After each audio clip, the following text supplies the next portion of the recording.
Good evening, everybody. I'll wait a few minutes to let some people come in.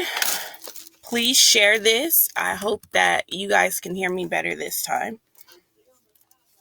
But after the live that I did last week talking about my book, Marrying Outside of God's Will, God gave it to me to start going live every week until my book release, which updates on that you can find on my website, which is, I posted on here, godswillsministries.com. So every week that I come on, I'm going to be speaking about a different subject. Not only am I an author now, but I'm also a motivational speaker. So I'm not going to get on here and discuss anything that I don't know anything about. I can only motivate or be transparent about experiences that I've been through. And so if I haven't been through it or experienced it or know anything about it, I'm not going to discuss it. Another thing that I want to say is that me doing this and taking this journey with God does not change the fact that I'm Frances.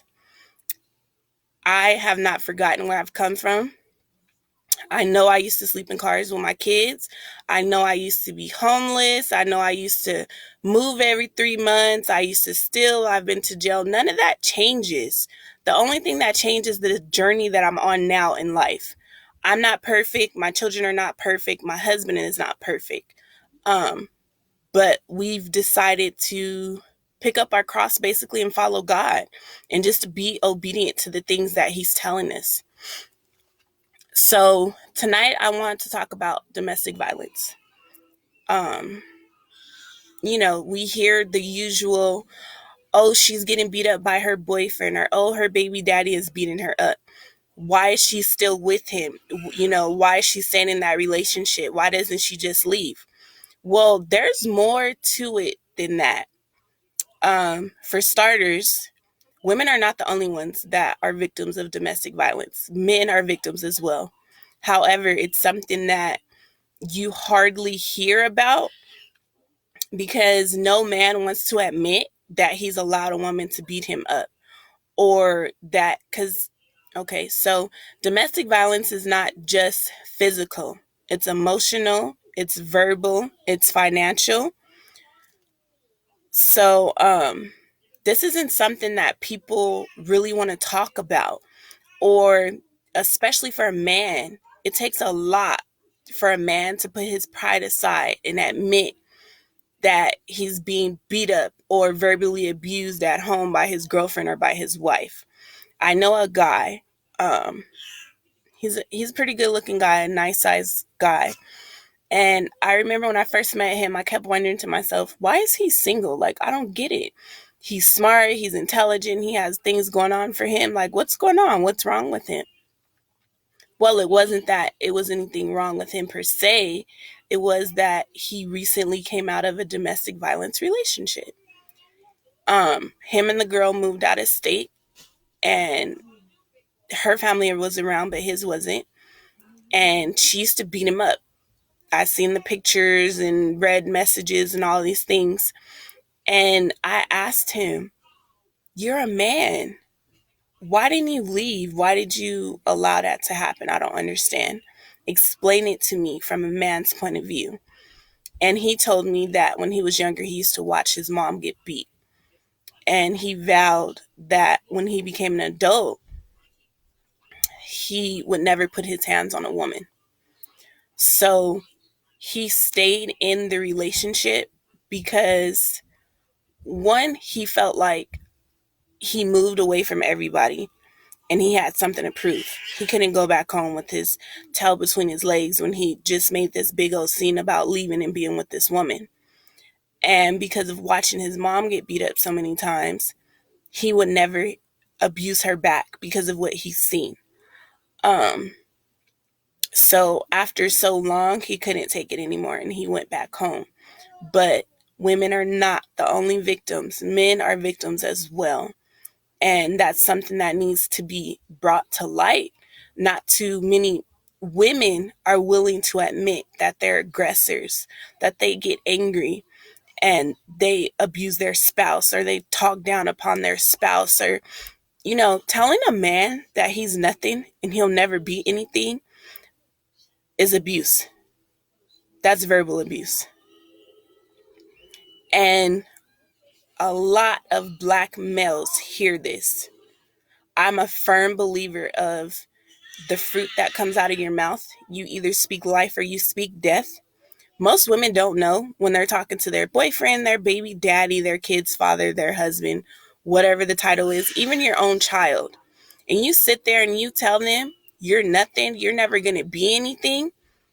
Number one, you put that in the atmosphere. Then you plant a seed into them, and that makes them start doubting themselves. That makes them really start to think like, I'm not going to be anything. I'm not going to amount to anything. So I might as well go sell drugs. I might as well go join this gang. I might as well do all of these negative things because this is what I'm being told. And that's not cool. So another aspect of domestic violence. I was a victim at one point, and I also was an aggressor at one point. Um, People used to judge me and ask me, well, why are you still in that relationship? Why do you stay? Why don't you just leave? Why do you deal with these things?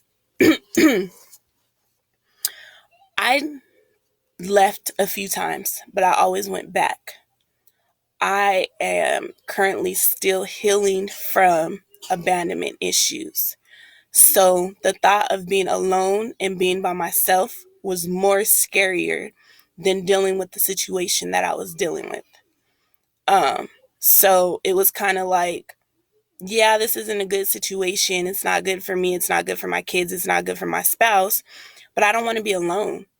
I'm scared to be alone. I already, I grew up in the system. I wasn't raised with my mom or my dad. Currently, we have an awesome relationship with my mom and my dad.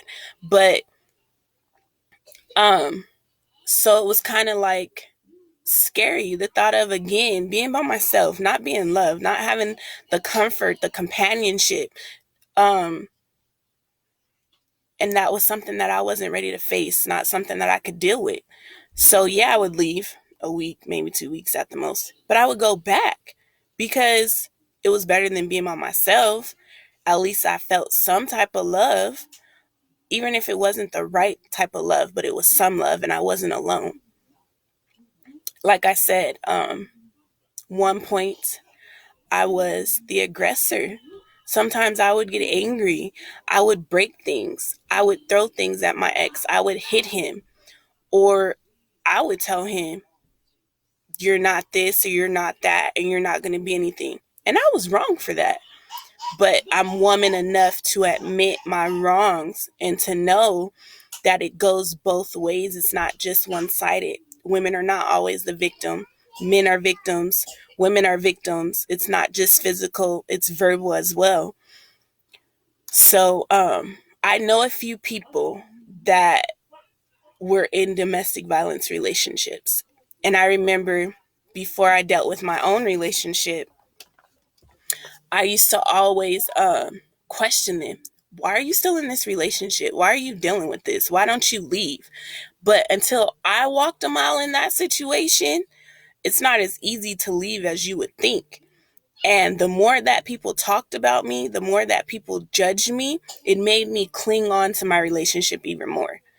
Because I felt like I'm danged if I do and I'm danged if I don't. If I leave, I'm alone. I'm not loved. These people that are telling me to leave are not going to be there for me. They're not going to help me. They're not going to support me and my kids. So why not just stay where I'm at? It's not healthy, but at least I'm not by myself. Yeah, I'm being judged and I'm talked about, but I'm still here with my spouse. So we're going through it together. I'm not facing this battle by myself.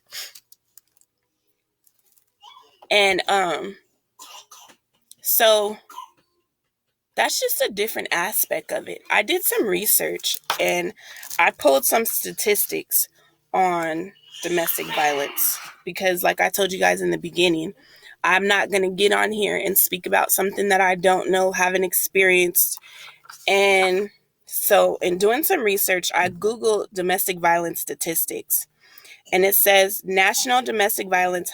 I went on the National Domestic Violence Hotline, and it says 3 in 10 women, 29%, 1 in 10 men, 10%, and the U.S. have experienced rape, physical violence, and/or stalking by a partner and report and related impact. 1 in 4 women, 1 in 17 men, 18 and older in the U.S. have been victims of a severe physical violence by an intimate partner. So I went on domesticviolencestats.org, and it said every 9 seconds in the U.S. a woman is assaulted or beaten. Around the world, at least 1 in 3 women have been beaten. 10 million kids witness domestic violence. And that's another thing. When people are in relationships, whether it's good or it's bad, the thought of how is this going to affect my child never really comes across your mind. For example, my children, they saw a lot of different things. They were around a lot of different things. They saw their dad do things that shouldn't have been done. They seen their mother do things that shouldn't have been done. At the time, I did not think about how it was going to impact my sons. I did not think about the fact that when they grow up, they're going to be a husband, they're going to be a father, they may be an uncle.